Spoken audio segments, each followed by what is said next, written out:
Hello and welcome back to my channel. This is Andy in Singapore. If you haven't done so, I'd like to remind you to click the like and subscribe buttons because I've got new videos uploaded every week just for you.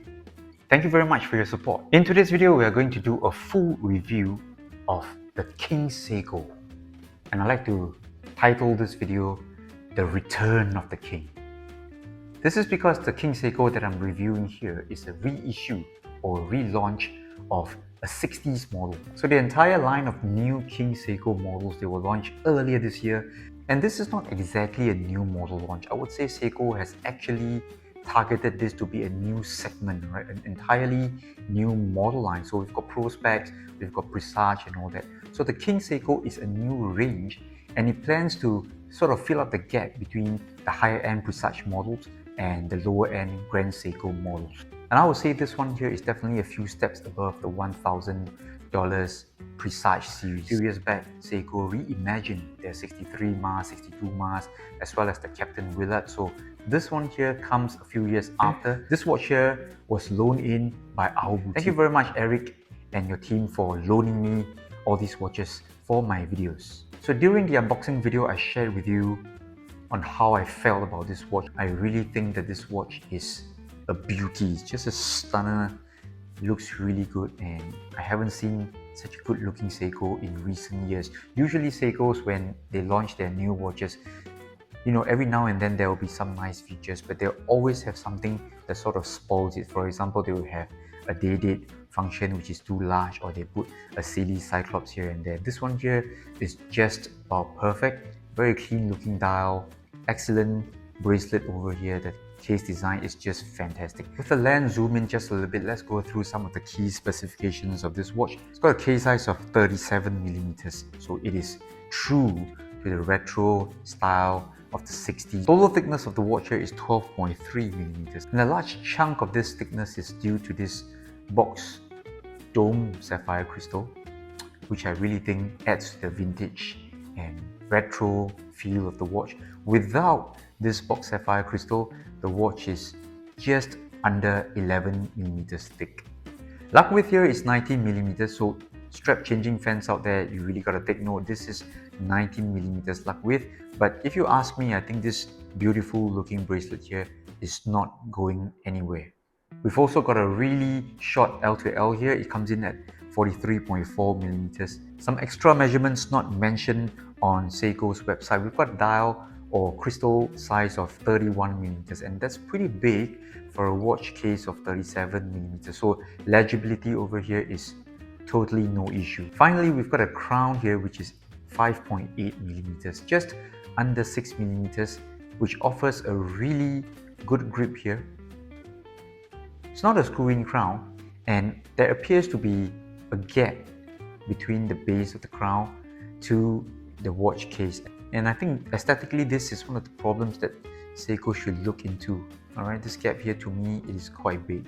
The bracelet here tapers down from 19 to 17 cm at the clasp. We've got a butterfly clasp over here. And I think this one here, in terms of design, it wants to create the sort of a less bulky clasp bracelet kind of. The King Seiko is powered by Seiko's 6R31 movement. It is essentially a non-date movement of the 6R35 found in many of Seiko's $1,000 category watches, ranging from the divers to the dressier Presage models. You will definitely see the 6R35, which is a hacking and hand winding movement, and it's got a 70-hour power reserve. This is a slightly higher movement than the 4R movement in the sense that the accuracy is slightly better, not the best, but slightly better, as well as slightly better shock resistance. This watch here has a sweet price of $1,780. You can definitely get this one from our boutique. Just drop by Eric's and maybe have a chat with him. Use my name. Pretty sure you can get a small discount. Now let's move on and talk a little bit about the case design and the overall build quality. I'm just going to start by giving you this spoiler over here. I really feel that the watch here has got an amazing case design. This case over here is so beautiful. It is multifaceted with a really nice mix of brushed and polished finishing. And the brushing here is of higher quality than the lower end Pro Specs, as well as the more entry-level Presage series. Really well defined brushing over here, and the transitions here they just look fantastic, giving this watch a very unique, beautiful look. The bracelet here is very nice indeed. It's sort of a flat link kind of bracelet, and it also has that vintage or retro style. It's a bit thicker than what you will find from the 60s or 70s, right? I believe in those days you would definitely have stamped or folded bracelets for Seikos, and this one here is a full solid bracelet, solid end links, solid links, and these are true multi-links or smaller links in the middle. You can see these three pieces over here. They are actual individual articulating links. So this is definitely a step up from the lower end Presage models, whereby you get links that are one piece but they are made to look like multi-pieces. Do bear in mind though, there is a slight give and flex to this bracelet here. You can definitely see it despite the fact that it's got a protective film going on. Right, so there is still quite a bit of give and flex. Again, I believe this is contributed by the true small individual links. It is a butterfly clasp, and I think most fans will not be very pleased about it because it offers no micro adjustments. As far as I can see, there are no half links, but you don't really have to worry because I think the links here are short enough. So you can see that each link is pretty short, and I'm pretty confident for this watch, the King Seiko, you can get a very good bracelet fit. The case back over here has the engraved King Seiko emblem as well as the branding. That's one thing that I'm not too pleased. I mentioned this one in the unboxing video. You can see over here this slight problem. So when you turn over, you will see that the case back is actually upside down, and to me, I think they should have paid more attention to the details over here. We've also got a really nice sign crown over here, and I would say this is not a normal feature for Seiko watches. So many times you find yourself paying close to 2,000 Singapore dollars and you don't get a sign crown for many of the more expensive Presage or even the Pro Specs models. But this one here does have a sign crown. I very much welcome this one. I prefer a sign crown in my watches. And lastly, we've got a really nice high polished bezel here. It is also multifaceted in the sense that the top of the bezel is flat, and then we've got a bevel over here to the side where it meets the case side. This is just fantastic detailing on the casework by Seiko. So coming to the dial design, all the 5 colorways with new collection, I think all their dial colors, they are just lovely. And over here today we've got in the red one for review. This shade of red here, this sunburst red here, it ranges from blood red to maroon red depending on which kind of lighting situation you're in and how you angle the watch to get that light play. This box dome sapphire crystal definitely gives off that bit of a distortion, but it's not overly done. The legibility over here is still fantastic despite going into awkward angles.